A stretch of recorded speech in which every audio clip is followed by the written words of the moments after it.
Olá, seja muito bem-vinda novamente ao nosso dia 9 do desafio de 21 dias. Hoje a gente vai falar sobre fome e saciedade. A gente falou na aula passada que você pode escolher aumentar um pouquinho as gorduras ou os carboidratos nessa fase e isso vai te provavelmente saciar por mais tempo. Então, eu quero que você entenda que você não precisa ficar preso a padrões, a comer de 3 em 3 horas, a fazer café da manhã, lanche, almoço, jantar, ceia, várias refeições ao dia.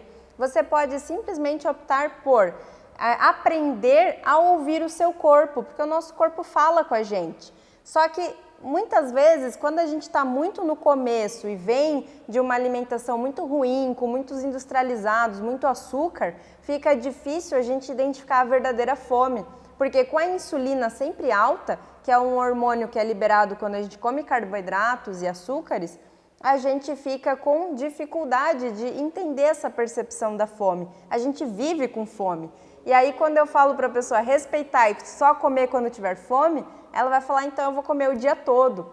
Muitas vezes por ansiedade, por fome emocional, porque não consegue ter essa verdadeira percepção, ou mesmo por hábitos. Sabe aquela história de ir no cinema e pedir pipoca?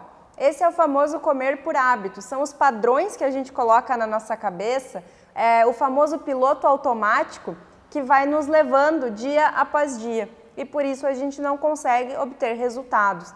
Hoje eu quero te convidar a conhecer o seu corpo, escutar o que ele está te falando. A verdadeira fome, ela não é específica. A gente tem sinais físicos, barriga roncando, tontura, dor de cabeça. Se alguém nos oferecesse um ovo cozido sem sal naquele momento, a gente iria aceitar, porque a gente está realmente com fome. A fome não é específica. Lembrem-se disso.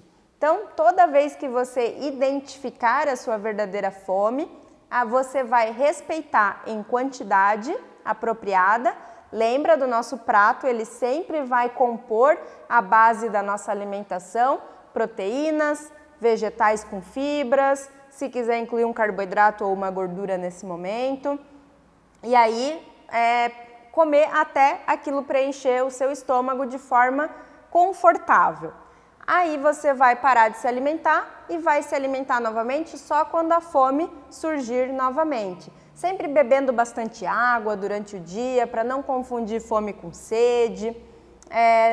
Buscar relaxar, buscar ter momentos de lazer, buscar respeitar também essa questão da fome emocional. Porque muitas vezes a gente está estressado, a gente está ansioso, a gente está ocioso e a gente fica querendo beliscar o tempo todo, às vezes até mesmo por falta do que fazer. Então, a gente vai entender nesse momento aqui agora que emoção assumida não vira comida, tá bom? Esse é o nosso desafio de hoje, é fazer um jejum natural.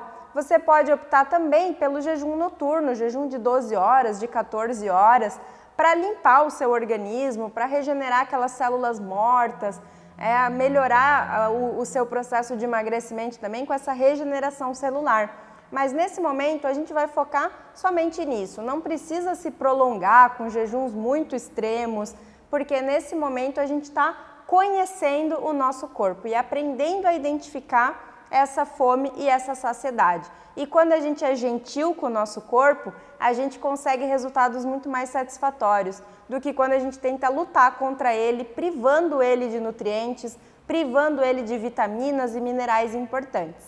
Tá certo? Então, eu te vejo agora na nossa aula número 10. Deixa um comentário aqui embaixo e diz se você está gostando. Tchau, tchau!